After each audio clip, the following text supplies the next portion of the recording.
실제로 근무 장소와 업무 내용 같은 게 특정되어 있는 경우는 거의 없습니다. 근로계약서 가지고 계신 분들은 지금 꺼내서 한번 보세요. 대부분 이러한 문구가 다 들어갑니다. 회사의 경영상 사정에 의하여 변경될 수 있다.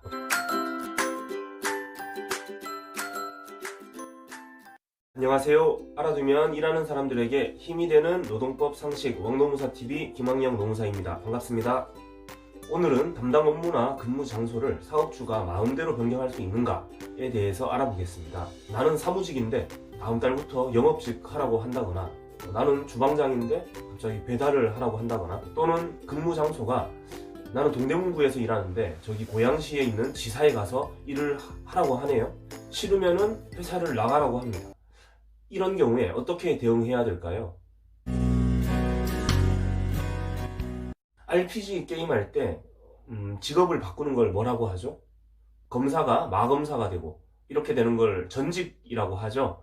노동법에서는 담당 업무가 변경되거나 근무 장소를 변경하는 것을 전직이라고 합니다. 이러한 전직을 사업주가 마음대로 남발하게 되면 노동자들은 매우 힘들어지겠죠.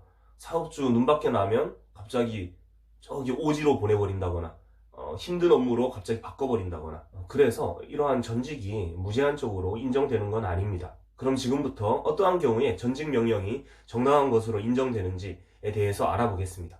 두 가지로 나누어서 볼 수 있습니다. 담당 업무나 근무 장소가 특정되어 있는 경우와 특정되지 않은 경우. 근로계약서에는 보통 담당 업무와 근무 장소를 기입하는 란이 있습니다. 근로계약서상 담당 업무와 근무 장소가 특정되어 있다면 전직 명령을 할 때 노동자의 동의가 필수적입니다. 노동자가 거부하면 전직 명령은 무효가 되는 것입니다. 그런데 실제로 근무 장소와 업무 내용 같은 게 특정되어 있는 경우는 거의 없습니다. 근로계약서 가지고 계신 분들은 지금 꺼내서 한번 보세요. 대부분 이러한 문구가 다 들어갑니다. 회사의 경영상 사정에 의하여 변경될 수 있다. 판례는 이런 문구가 들어가 있으면 근무 장소나 업무 내용이 특정되어 있지 않다고 보고 노동자가 거부하더라도 전직 명령이 무조건 무효가 되는 건 아니다 라고 판단하고 있습니다. 그래도 어느 정도의 제한은 당연히 있겠죠. 전직 명령이 정당한지 여부는 전직의 업무상 필요성과 노동자의 생활상 불이익을 비교하고 노동자와 협의 등 신의칙상 요구되는 절차를 거쳤는지, 이 모든 걸 종합적으로 고려해서 판단합니다. 즉 업무상 필요성이 높을수록, 그리고 생활상 불이익은 낮을수록, 노동자와 진지하게 협의 등 절차를 많이 거칠수록 전직 명령이 정당한 것으로 인정될 가능성이 높아지는 것입니다. 업무상 필요성은 사업주의 주관적 판단에 맡기는 것이 아니고요, 객관적 기준에 의해 판단되고 사용자가 입증을 해야 합니다. 생활상 불이익에는 임금 감소, 출퇴근 시간 증가, 교통비용, 주거비용 증가, 가족과의 별거 문제 등이 모두 포함됩니다. 노동자의 생활상 불이익에 대해서 사용자가 보상 조치를 했다면 이것도 전직 명령의 정당성을 판단할 때 고려 대상이 됩니다. 결국 전직 명령에 불복할 경우에 전직 명령의 정당성은 노동위원회나 법원에 가서 설명드린 판단 기준에 따라 판단을 받게 됩니다. 그럼 우리는 무엇을 해야 할까요? 업무상 필요성은 사용자들이 알아서 잘 만들어 와서 주장을 할 겁니다. 나중에 사용자들이 제시하는 그 자료들을 보고 반박할 수밖에 없겠죠. 생활상 불이익도 나중에 다 확인해서 자료화하고 객관화한 다음에 제출을 하면 됩니다. 정말 부당하게 전직 명령이 이루어지는 경우, 사업장에서 나를 내보낼 생각으로, 괴롭힐 생각으로, 또는 상사 눈밖에 났다는 이유만으로 전직 명령을 하는 경우에는 직장 내 괴롭힘이 동반될 수밖에 없습니다. 다 녹음을 해놓는 게 좋습니다. 상대방 동의를 받지 않고 몰래 녹음하는 것은 불법이긴 한데, 소송에서 사용할 목적, 노동위원회에서 사용할 목적으로, 방어 목적으로만 사용할 것이라면 위법성이 조각되어서 크게 문제되지 않을 겁니다. 그러나 남들이 얘기하는 거를 몰래 녹음기 숨겨놓고 녹음하면 이건 처벌될 수 있어요. 나에게 얘기할 때 전직 관련된 얘기를 하면 다 녹음을 해놓는 게 좋습니다. 회사 측에서 실수하는 부분이 분명히 생길 거고요, 나중에 다 무기가 될 수 있습니다. 자, 그럼 일단 전직 명령을 했어요. 인사발령을 딱 내렸습니다.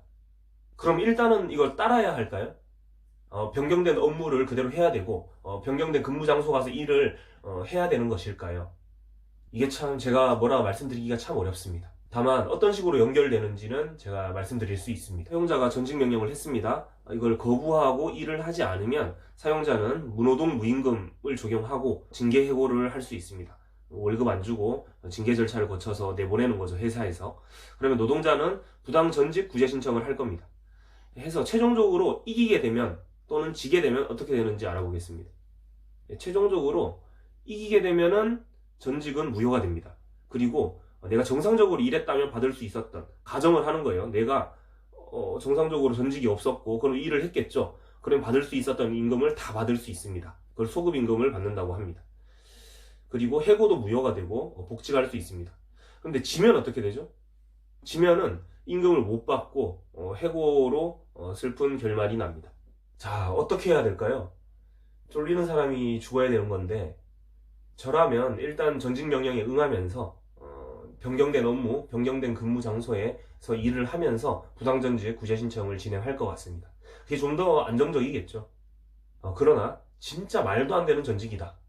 법대로 가면 무조건 내가 이긴다라는 확신이 선다면 이참에 일을 쉬면서 부당전직 구제 신청을 진행할 수 있겠죠. 어차피 이기면 급여는 다 받을 수 있으니까. 자, 지금까지 회사에서 부당하게 전직 명령을 할 경우에 어떻게 대응해야 되는지 알아봤습니다. 구독자가 조금씩 늘고 있는데 아직 구독 눌러주지 않으신 분들은 구독 눌러주시면 감사하겠습니다. 그리고 원하시는 영상 주제가 있으시면 댓글에 남겨주시면 제가 반영해서 영상을 찍도록 하겠습니다. 그럼 다음 시간에 또 만나요. 안녕.